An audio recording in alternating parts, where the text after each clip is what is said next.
Out in Aurora, there's a big, huge project called the Gaylord Project. A lot of controversy and now a lawsuit to talk about it. Let's talk to the Denver Post. Aldo Svaldi, business reporter. Glad to have you. Thanks, John. And from Aurora, there is a city Aurora. Brandon Johansson from the Aurora Sentinel. Let's start over here. Give us kind of a background. This is a huge project that City Hall has wanted for a long time. What is it?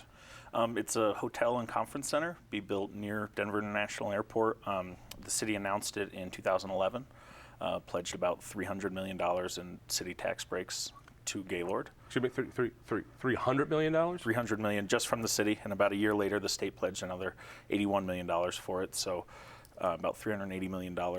They said that the project's expected to cost about $800 million, be 1,500 rooms, 400,000 square feet of conference space. But on the bright side, there's going to be a water park. Yeah. That's the important stuff. They announced that a few weeks ago, yeah. But this has been a bumpy thing from the beginning. Why has this been such a controversial project? Part of it is it can't be built without these incentives, or that's what the developer claims, so they need the money to build it. It's also going to be Colorado's largest hotel, so the Denver hotels are concerned that it will draw away some of their convention business.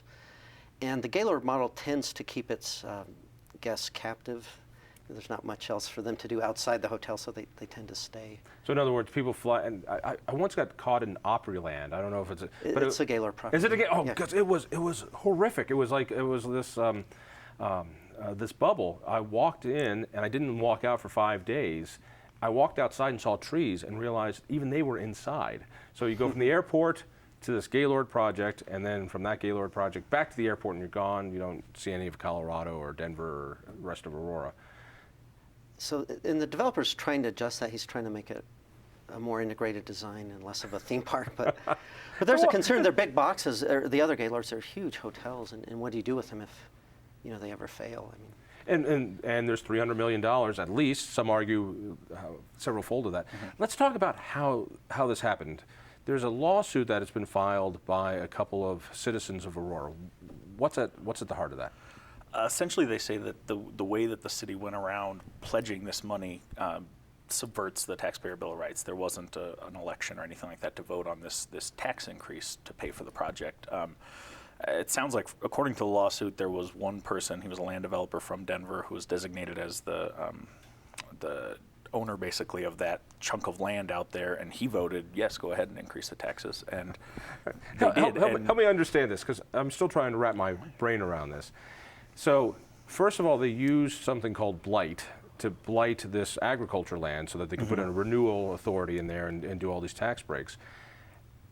How do you blight agricultural land? I mean, how did the paint fail? Were the sidewalks falling? Were the shrubs overgrown around all the department stores? How do you blight a place that is a field? That's a good question. And within urban development circles, there's a sense of higher use or better use or more taxes being generated. So they kind of use that argument. You have vacant farmland. Let's put something on it. So they'll blight it to be able to get the incentive set up. But you're right, it was. But to have one guy put the taxpayers on the hook for $300 million plus, and then the rest of the state as well, did nobody raised a flag about this before this lawsuit? Not really. There's a separate lawsuit from a group of Denver hotels, but that specific issue, no, not really. Well, tell me the attraction of this. I understand the gamble that the city wants to take. We're going to put $300 million in, but we're going to make all this tax revenue is the idea if it works.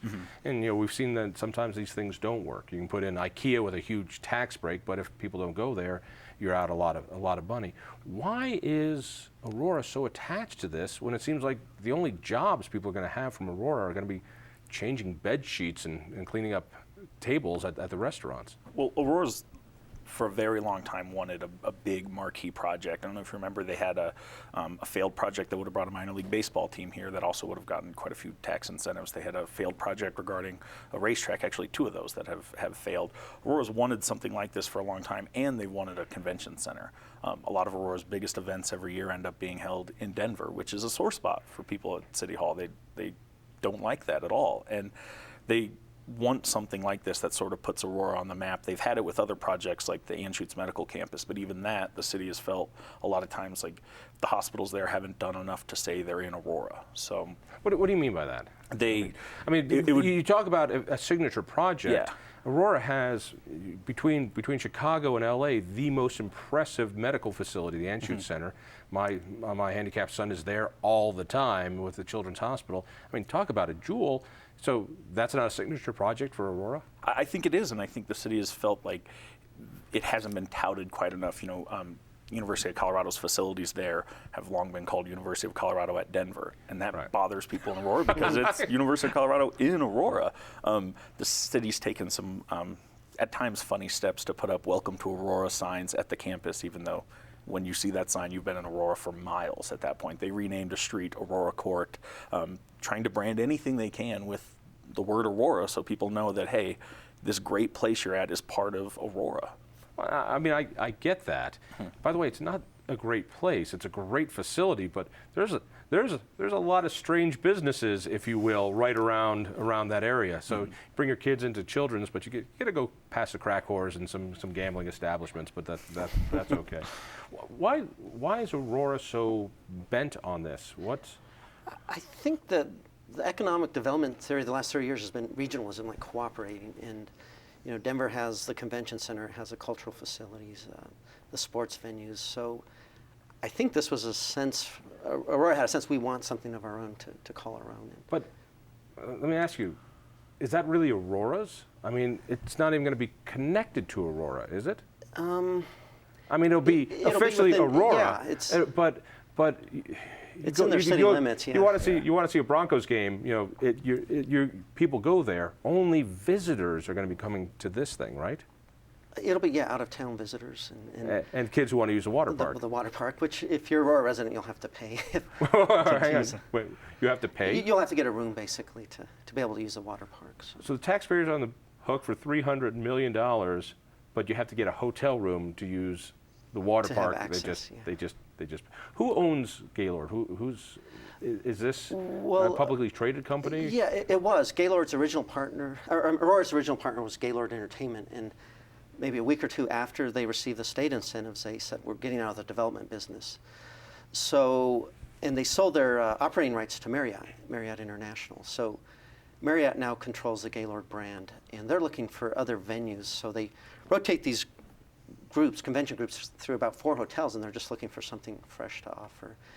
So Marriott with. So really, this is Marriott. This is Marriott that's going to be operating. All right, so the guys who got the subsidy, as soon as they got the subsidy, they washed their hands. They washed their hands, and now it's a whole different organization. And and Marriott's not in the development business, so they brought in a Houston company called Ryda Development Corp to actually build the property. All right, so this local facility is actually this big company, Marriott, from out of town, and some Texas firm, Ryda. Which will develop it, yeah. Which will develop it. And own it. So. Doesn't sound like a signature project to me. All right, I know you say city halls, and I get this. I mean, I understand that there seems to be this inferiority complex that City Hall has in Aurora. There's always been a push to turn it into a city and county and other things. But what about taxpayers? Is this even on their radar screen? I think it is. I mean, stories about it are always popular, always well read. I think people are interested to see whether it's going to go forward, but there is a segment of the community that doesn't like the tax incentive piece of this, although the people at City Hall argue that nobody's cutting a tax check. These are taxes only generated by this project, so it's not like anybody's property taxes or sales taxes throughout the city are going to go up. It's just the taxes there at Gaylord that are going up. But this has been called the largest tax increment financing in state history, and one guy got to vote on it. I would imagine most people are pretty hacked off about that. Yeah, and the scale of it's important to remember too, because the city has pledged $300 million just to this project. Since 1995, of all the sales or all the tax incentive projects Aurora's done, they've doled out only $37 million in tax breaks to businesses. They've pledged quite a bit more than that, but in terms of cutting a check, just $37 million since '95 for Arapahoe Crossing, for Anschutz campus, for a whole bunch of projects, and then this one's almost 10 times that, and it's won. So, I mean, the scale of it is undeniably huge. I mean, it's a massive project. It's scary. Has there been a project of this size with tax funded in Colorado history Not that you that know I of? can recall. And the plaintiffs raised the issue too. Even if the tax revenues are coming from the project, who's going to pay for the costs? I mean, normally you collect sales tax and you provide services, but there's a question. You know, there are costs associated with the roads, the infrastructure, and you know, how's that going to be getting water and sewer and all the things out there so to if begin you're with. pledging everything to the developer. And plus all the money has to go through the city and then out to the developer. These are some good stakes. I want in on this. So who put all this together? The actual project, I think Aurora is driving it, because it could have died once Gaylord pulled out, but Aurora's been persistent in wanting to see this. So, you know, they worked with Marriott, they found a developer, they've countersued on this Denver lawsuit, so they're very invested in this. All right, and I got to worry about the example it sets. I mean, I worry about all the other cities. I've seen these projects. Does this set an example, a new higher level of tax increment financing, so the next city has to go one up? I don't know. I think projects like this, though, while this one's scale is new, this process, you know, blighting farmland and things like that is not all that new. I mean, Aurora tried to do it with the Horizon Uptown project a few years ago that later floundered. So, I mean, this happens a lot. It's going to be a story. Hey, Brandon, thank you so much. Aldo, nice meeting you. Thank you for doing this. Thanks, John. And thank you. Listen for me on KHOW Radio. Check out the Independence Institute. That's independenceinstitute.org. Tell a friend. We'll see you next week.